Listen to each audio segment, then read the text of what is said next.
말씀을 가지고 장성한 사람이 되라는 제목으로 말씀의 은혜를 나누기 원합니다. 우리 계속해서 고린도전서 말씀으로 은혜를 나누고 있습니다. 고린도전서 13장 우리 얼마 전에 나눴죠. 그 사랑장 말씀을 나누고 오늘 14장의 말씀을 나누는데요. 말씀드린 것처럼 사랑은 결코 일반 명사가 아닙니다. 사랑은 동사입니다. 사랑은 오래 참고 온유하고 믿고 바라고 견디고 총 15가지 사랑의 속성들을 보면 그저 형태나 모양을 보여주는 명사가 아니라 행위나 어떤 결과를 보여주는 동사들입니다. 즉 사랑은 단순한 어떤 형태가 아닌 거예요. 모양이 아닙니다. 그것을 통하여 나타나게 되는 결과, 역할입니다. 우리가 이 사실을 꼭 기억하고 사랑을 그저 말로만 하는 자가 아니라 행동, 역할, 즉 삶으로 드러내는 우리 귀한 성도 되시길 주님의 이름으로 기도합니다. 그리고 지난주에는 그 사랑이라는 은사를 통하여 우리가 추구해야 될 은사가 뭔지를 말씀하고 있습니다. 두 가지를 말씀드렸죠. 방언하고 예언입니다. 이 둘 다 귀한 거예요. 물론 귀한 겁니다. 어떤 게 더 귀하다 덜하다 이게 차원이 아니라 둘 다 너무나 귀한 것인데 바울은 뭐라고 얘기해요? 방언보다 은사, 그 은사 중에서 방언보다 예언을 사모하라고 강조하고 있습니다. 우리 14장 1절 말씀인데 같이 읽어볼까요? 시작. 사랑을 추구하며 신령한 것들을 사모하되 특별히 예언을 하려고 하라. 아멘. 사랑을 추구하여 그 13장에 말했던 그 사랑에 대하여 우리가 알고 있다면 그 사랑을 근거로 신령한 하나님의 놀라운 은혜를 사모하며 그 은사를 사모하되 특별히 뭐요? 예언을 사모하라. 여기서 말하는 예언이라는 것은 마치 점을 치는 것처럼 미래의 일을 말하는 게 아니라고 제가 말씀을 드렸죠. 맡길 예자, 예금할 때 그 예자예요. 맡길 예자, 말 언자, 즉 하나님이 우리에게 맡기신 말, 그 말씀을 전하는 거죠. 말하는 겁니다. 그게 예언입니다. 하나님이 주신 말씀을 다른 성도들과 교회에 전하는 것, 그리고 그것을 통하여 가정이 회복되고 그의 삶이 회복되고 교회가 회복된다고 말씀하고 있는 것을 보게 됩니다. 지난주에 그 말씀을 한번 참고해 보시고요. 정말 우리 성도님들이 그 여러분의 삶 속에서 하나님이 주시는 그 말씀, 맡기신 그 말씀을 통하여 여러분들의 삶과 가정이 회복되는 귀한 성도 되시길 주님으로 축원합니다. 아멘. 오늘은 그 지난주에 예언과 방언의 말씀에 이어서 연결되어 하시는 말씀입니다.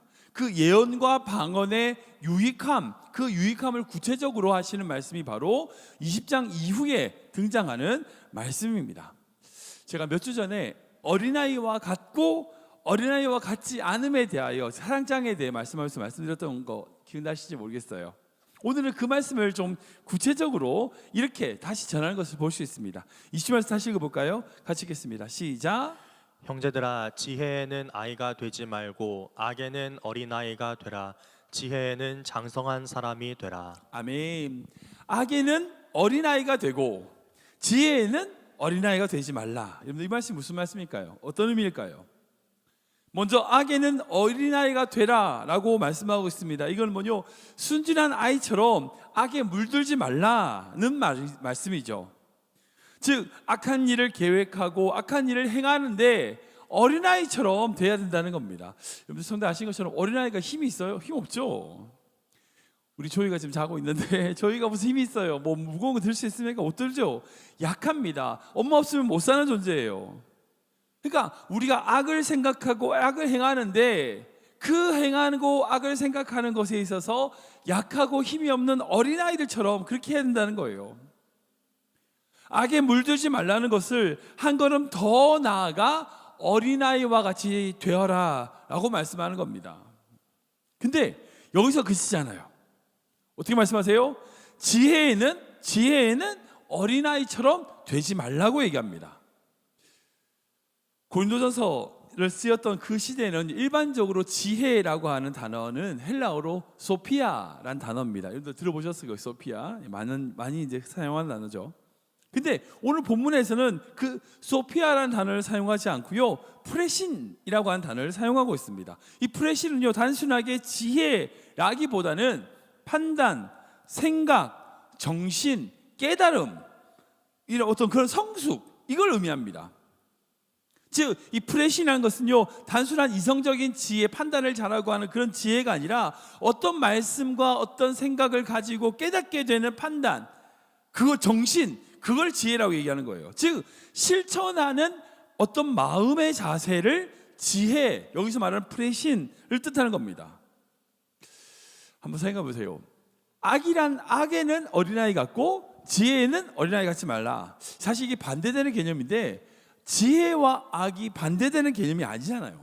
아니죠. 아닙니다. 근데 이 악과 지혜를 반대 개념으로 사용하고 있어요.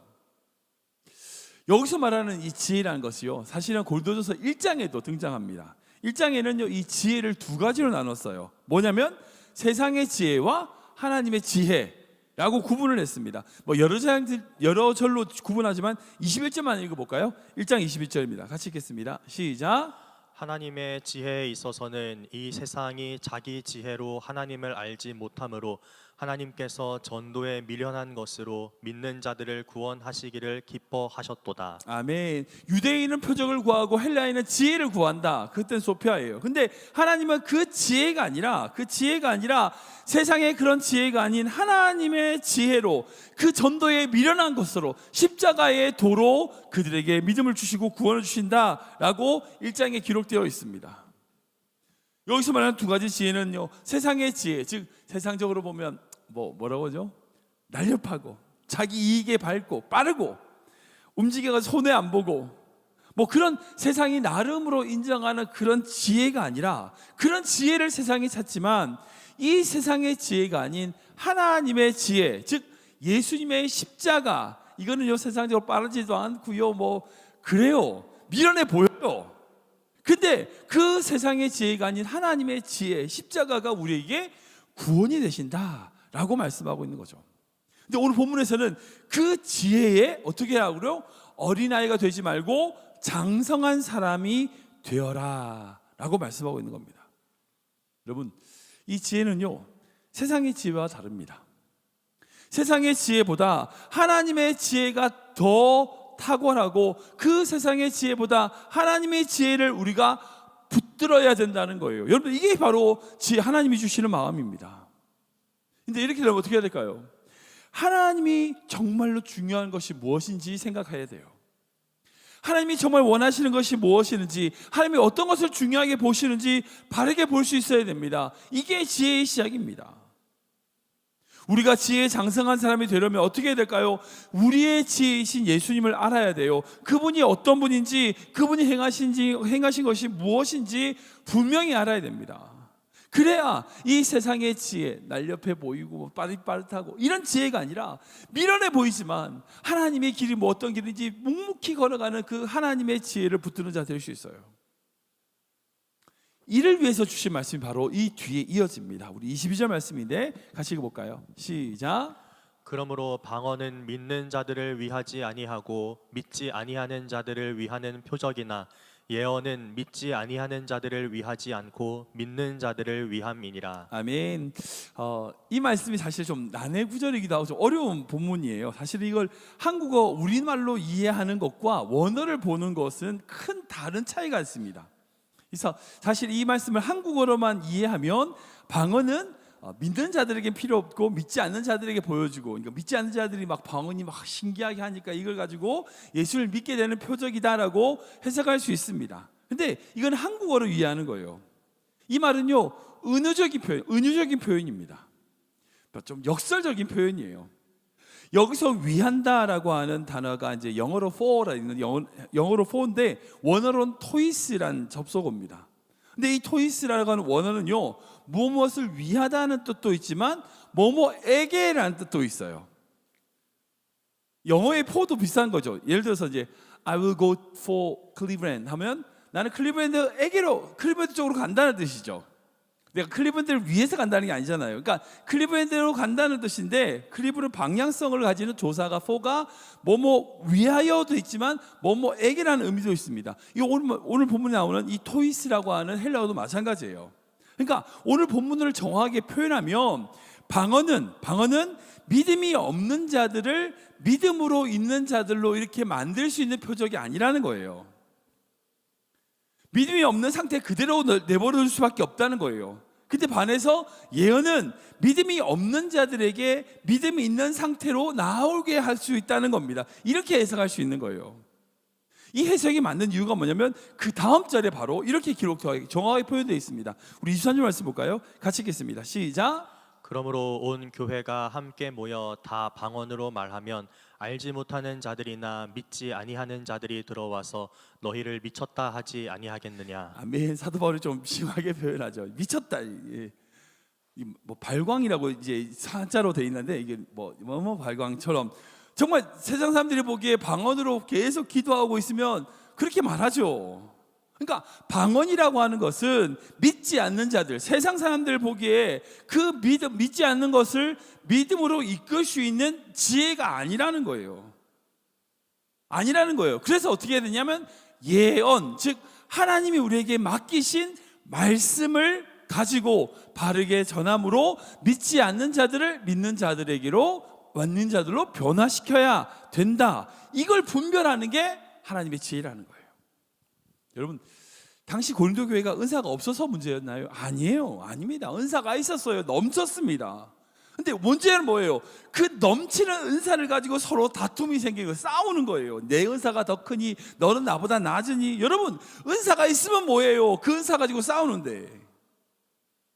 그 은사가 넘치면 뭐예요? 은사를 가지고 서로가 서로 높다고 다투는데 그 은사가 무슨 필요가 있어요? 오히려 하나님의 영광을 가리는 거죠. 십자가를 전하지 못하게 되는 거예요. 그래서 지혜에 장성한 사람이 된다는 건 뭐냐? 이것이 은사가 있는 것으로 내가 은사를 자랑하고 내 은사가 얼마나 나타나고 이걸 나타내는 게 아니라 하나님이 우리에게 맡기신 말씀, 즉 세상적으로 보면 빠릿빠릿하지 않고 미련해 보이고 어리석어 보이지만 바른 길, 하나님이 원하시는 희생과 헌신의 길을 묵묵히 걸어가는 그 십자가의 길 걸어갈 수 있는, 그것을 선택할 수 있는 지혜, 그 지혜를 가지라는 거예요. 그것에 장성한 자가 되라는 거예요. 그런 의미에서 사랑하는 여러분, 우리는 기록된 하나님의 말씀을 정말 부지런히 묵상하고 연구해야 됩니다. 우리가 말씀을 읽어야 되는 이유가 여기 있어요. 오직 이렇게 기록된 말씀을 통하여 우리가 예수님을 바로 알고 그 예수님이 하신 사역을 묵상하고 깨달음으로 말미암아 우리가 이렇게 하나님의 뜻을 발견함으로 말미암아 우리가 하나님 안에서 지혜에 장성한 자가 되는 거죠. 특별히 올해 우리 교회는 요한복음 말씀 가지고 쭉 말씀을 나누는데 이제 내일은 이제 예수님이 니고데모를 만납니다. 니고데모가 예수님을 찾아와요. 왜 찾아왔을까요? 그 마음 가운데 갈증이 있는 거예요. 영혼에 대한 갈증이 있는 겁니다. 이 세상도 마찬가지예요. 말을 안 해서 그렇죠. 하나님이 누군지 궁금해해요. 근데 그리스도인들이 그 하나님을 보여주지 못해요. 내 은사가 어떠니, 뭐 어떠니, 교회가 힘이 어떠니, 이것만 보여주는 거예요. 정말 하나님 앞에서 이 하나님의 지혜를 가진 장성한 사람으로서 하나님의 뜻을 위하여 살아가는 우리 귀한 성도 되시길 주님으로 축원합니다. 말씀을 정리하겠습니다. 우리 25절 말씀을 읽어볼까요? 같이 읽겠습니다. 시작. 25절 말씀. 26절 죄송합니다. 시작. 그런즉 형제들아 어찌할까? 너희가 모일 때에 각각 찬송시도 있으며 가르치는 말씀도 있으며 계시도 있으며 방언도 있으며 통역함도 있나니 모든 것을 덕을 세우기 위하여 하라. 아멘. 여러분, 이 말씀이 어떻게 보이세요? 우리가 모일 때, 즉 예배 드릴 때에 찬송시 뭐죠? 찬송하는 거예요. 찬송도 열심히 부르죠. 가르치는 말씀 뭐예요? 설교도 하는 겁니다. 계시, 방언, 통역 뭐죠? 기도잖아요. 우리가 기도도 열심히 하는 거예요. 우리가 예배 드릴 때 찬송도 부르고 설교도 듣고 그리고 기도도 열심히 해요. 맞습니다. 열심히 해야죠. 근데 그 모든 것을 어떻게 한다고요? 덕을 세우기 위하여 해야 합니다. 다시 띄워주세요. 26절 맨 끝에 보시면 26절 다시 띄우면 모든 것을 덕을 세우기 위하여 하라는 거예요. 여기서 말하는 덕이 누구의 덕일까요? 우리의 덕입니까? 아니요, 예수님의 덕이에요. 이 땅에 내려와 우리에게 보여주시고자 하는 그 하나님에서 보여주신 그 아름다운 덕, 그 하나님의 뜻, 이걸 말하는 겁니다. 그런 의미에서 교회는요 열심히 덕을 세우기 위하여 최선을 다해 예배를 드려야 되는데 그 예배 드리는 이유가 뭐냐? 하나님의 덕을 세우기 위해서예요. 믿음의 성도는요, 죄와 싸워야 돼요. 예, 싸워야 됩니다. 근데 싸우더라도 덕을 세우기 위해서 싸워야 돼요. 그래서 힘들어요. 그냥 싸워서 될 문제가 아니에요. 내가 그렇게 예배를 드리고 싸우고 뭐 해도 뭘 위해서? 덕을 세우기 위해서 싸워야 되는 거예요. 저는 우리 교회 모든 성도님들이 이런 십자가의 길을 걸어가는 성도 되시길 축원합니다. 여러분들 쉽지 않아요. 예수 믿는 것은요 결코 쉽지 않아요. 우리가 얼마나 힘이 있는지, 우리가 얼마나 잘하는지 이런 거 보여주기 위해서 예수 믿는 게 아니잖아요. 십자가가 우리를 통하여 드러나야 되는 겁니다. 힘들지만 내가 죽어야 되는 것, 이게 우리의 싸움이에요. 그 십자가의 싸움입니다. 우리 그 길을 걸어야 돼요. 그래서 힘들어요.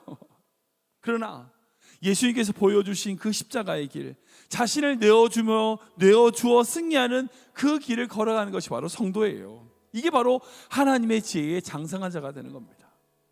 저는 우리 모든 성도님들이 이런 믿음, 이런 지혜의 장성한 성도 되시길 주님의 이름으로 축원합니다.